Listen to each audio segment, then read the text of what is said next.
Hi there, I just wanted to come on and give you another little look at the Raffle painting that's getting raffled this September during NEOS for Scotty's Little Soldiers.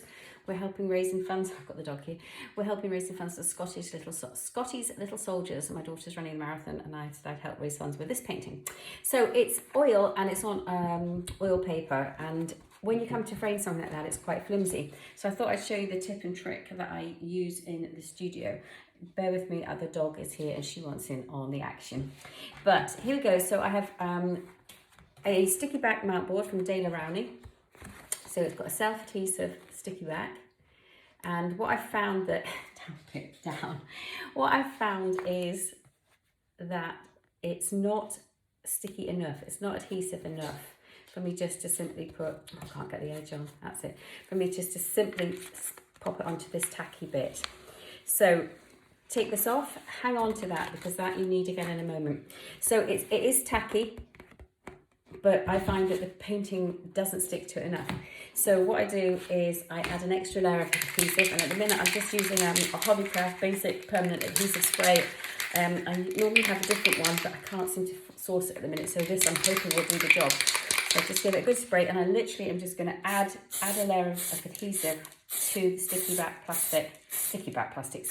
board, and it's making sure you've got all the corners and you have some in the middle as well.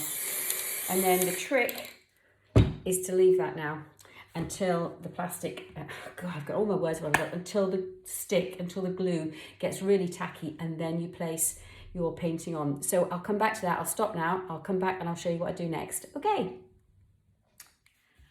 so a couple of minutes have passed by and this is now sort of tacky. It's still, it was more tacky than it was when I first put it on.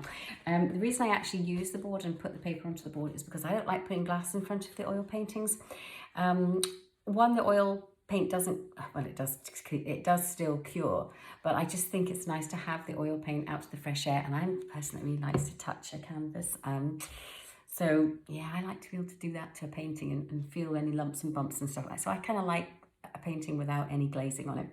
But of course, when you're just working with a piece of paper, you can't really just frame it on the paper. So you need to have something a bit more substantial, which is what we've got here. So I'm just going to tip you down a little bit so that you can see what I'm doing. I'm going to get a new system. I will. I'm hoping that'll be okay. If I sit it there, you can still see. So got the painting, and I've sort of measured this up and cut it to size. So when I come to do this, it's not going to stick straight away, so you don't have to have a panic. You can readjust it. But I sort of go in at this angle because you're wanting to make sure you have no air bubbles. Down, Pip.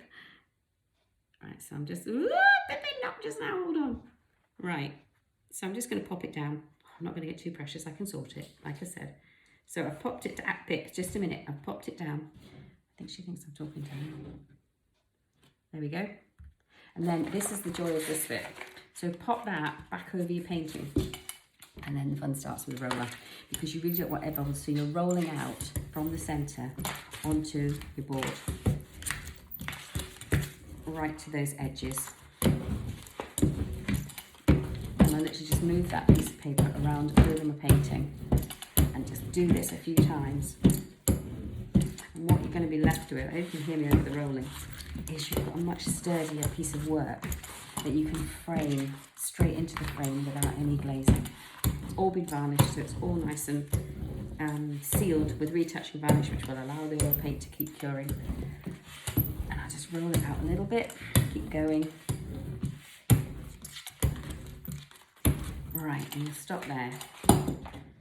And that means you now have your painting and it's rigid. Okay, I cannot bend that anymore, it's now on the mount board.